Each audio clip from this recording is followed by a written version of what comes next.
জুবিনদা তুমি কেনে আছা এতিয়া আনৰ মুখেৰে মিডিয়াত গম পাইছো তুমি বোলে অকণমান সুস্থ হৈছা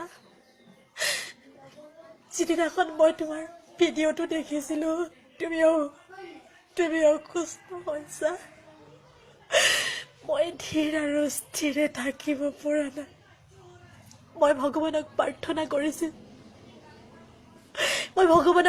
কৰিছো তুমি সোনকালে সুস্থ হৈ উঠা মই বাৰে বাৰে কৈছিলো ভগৱানক তোমাৰ যদি শৰীৰৰ কিবা বস্তুৰ প্ৰয়োজন হয় মই দান কৰিম জুবিনদা মই দান কৰিম কিন্তু ভগৱানে চাগে মোৰ প্ৰাৰ্থনা শুনিছে